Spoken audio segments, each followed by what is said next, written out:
Hello everybody!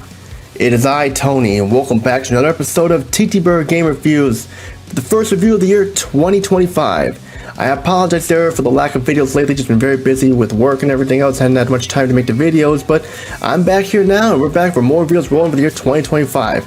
And today we have a game here for the PlayStation 4 here, also released on the Nintendo Switch, released in Asia and Japan, but never in the West. But this game here has a multi-language version here, which we will be using here to review. This is episode 301, part 1 of one part.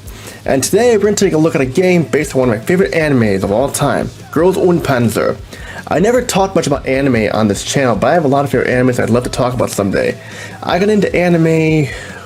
It's hard to say, I can't remember when I got into anime, but I have a lot of favorite animes like Symphogear, The Hyperdimension Neptunia, the animation anime, Sailor Moon is definitely one of my favorites, and the one I'm talking about here is one of my favorite, which I will talk about, und Panzer, and Shirobako, definitely a favorite of mine too, and I like a lot of anime, and when I watch anime, I like to watch anime in Japanese with the English subtitles, because I'm more of an English sub person. I don't care for dubs, as prevalent in some of my game reviews here, that I like putting games with Japanese audio instead of English, because I'm more a fan of subs than dubs.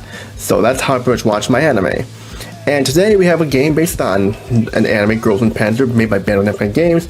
This is und Panzer Dream Tank Match, released on February 22nd, 2018 for the PlayStation 4 in Japan. And then February 27th the same year in Asia for the PlayStation 4, and then a year later, February 21st, 2019, Nintendo Switch for Japan and Asia.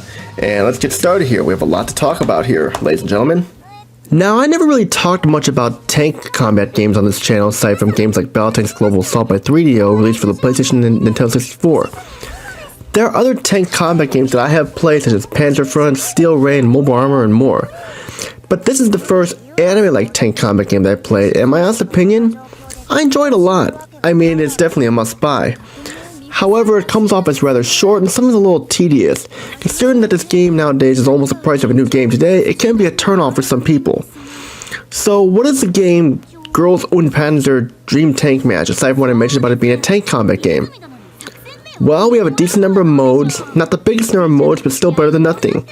The two main modes of play here are Story Mode and Domination Battle. Story Mode follows the plot of the movie, und Panzer der Film, well, in a recap narration version of the film. What I mean is, the Story Mode follows the plot of the movie, with characters such as the main protagonist, Miho Nishizumi, and other characters talk and explain to the audience what happened in key battles throughout the movie and the series. While they are telling the audience what happened, then it brings us to the battles. You are playing these key battles as Miho and the other characters. There are 20 missions here, some are just interludes and prologues, but I still count them. And the missions here have multiple parts to them. Like one mission you play as one character, then you can play it against another character on the other side of the character on from one school, the character from another school. It kind of like a seesaw a little bit, you know? But anyway, back on track here. The story is good, especially for fans of the series and the movie. However, the way the story is set up comes off as a little disappointing. It just shows the characters talking and narrating while they show still images from the movie, and they're in low quality as well. It would have been nice if they recreated the scenes from the movie. I understand why they did this, but it could have been presented better. Also, people who are non-fans of the series are going to be confused on what the hell is going on. We also have Domination Battle, which is another story-like mode, but with less scenes. This mode basically talks about the girls wondering what they will win if they win 5 challenges. It's basically a challenge mission mode. I like it, although I do like story mode better. It's still pretty good, but it's short. And next up we have Panzerfahren Festival. Here you fight against other teams randomly thrown together. You can put your own tanks together of your choice in the tank garage and customizing it with your choice of colors, decals, and your choice of crew, commanders, and all that stuff. You can do this with tanks you unlock in the story mode and support card builds as well. Next mode is Boko Functions. This mode is different from the rest of the game's modes. You basically destroy a Boko and your support card gets replenished. What I mean by that is you can use some of your support cards more than once, it can stack up and get replenished and more. However, you don't get any unlockable extras in this mode. Next up, we have Extra Match. Basically, the name says it all. Basically, additional missions based on the story mode, plus some original ones with different objectives. Finally, we have free match. Another name says it all for this as well. You can set the rules, teams, and the time limit. Hence the term, creating your own match free-for-all. There are a handful of modes here, but like I said earlier, a lot of them are short. As we pick a mode and get into the game, we see the graphics are pretty good. Not the best, but still pretty good. They fit the style of the anime with cel-shaded look and the way the cutscenes look and everything. The tank models look great and the decals and more. The explosions look nice, you see fire come out of the back of the tanks and the weapon effects all look great. The controls are simple, except turning can take a little time to get used to. With having both analog sticks to aim your turret and turn your tank around can take a little time to get used to, but it's not the worst thing in the world. You also have a special move that can make you stronger. When your meter fills up on the left of the tank, you can do this by pressing triangle and circle together. Then you see a pink aura around your tank, making you stronger for a limited time. The enemy AI is good, but you can expose the weaknesses most of the time. That can happen by getting your tank in the right spot and just shooting your missiles and boom, enemy dead. Each mission has certain objectives you must accomplish, such as destroying enemy targets, surviving for an amount of time, getting to a destination on time, and more. It's fairly straightforward if you know what you're doing. Each mission for the most part has multiple characters to play as, like I mentioned earlier, between 2 to 4 characters that do not change the story of the mission, but changes the gameplay of the missions. I do wish, though, that it showed different cutscenes for each character in the missions. Then again, though, that's just me.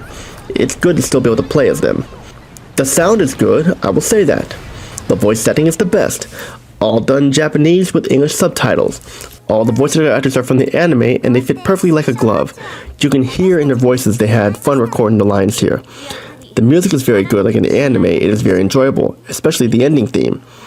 And that's pretty much everything to say about Girls und Panzer Dream Tank Match. It is a fun game that's over quickly, but has enjoyable moments for sure. But now, before we can give this game a score, let's go to our TTBurger pros and cons. For the TTBurger pros, we have a video game based on Girls und Panzer. Tank combat simulation with female characters. Plenty of modes to choose from. The story is taken from the movie and it's done well. Lots of playable characters from the anime. Many different and unlockable tanks. Excellent graphics. Fantastic voice setting and music. Simple controls. And we have the multi-language version with English subtitles. For the TTBurger cons, a lot of the gameplay modes are too short. Story will confuse non-fans of the anime. The slideshow presentation can be a turn-off. Difficulty is too easy at times, and turning your tank and aiming at the same time with both analog sticks can take a little time to get used to. But that's all I gotta say about Girls und Panzer Dream Tank Match. It's a fun tank game, but just be warned, it's a little short, but still, it's not a bad game. It's a great game. Definitely recommendable in my list of PS4 games as well. And it's also on the Nintendo Switch. So, what's there to say about Girls und Panzer Dream Tank Match? I give Girls und Panzer Dream Tank Match a 9 out of 10. It's kind of a short game, but it's a very fun and playable game. I definitely recommend it to people who are fans of the anime and fans of tank combat games. But just be warned though, people who are not a fan of the anime itself will be kind of turned off by this game. But most of us, yeah, this game is enjoyable for sure. And that's it for this episode of TTBurger Game Reviews episode 301, part 1 of 1. Next up, episode 302. What we cover then? Find out. Which all I gotta say is Tony. Peace and out. Have a good day and see you all in the next video. Take care, everybody.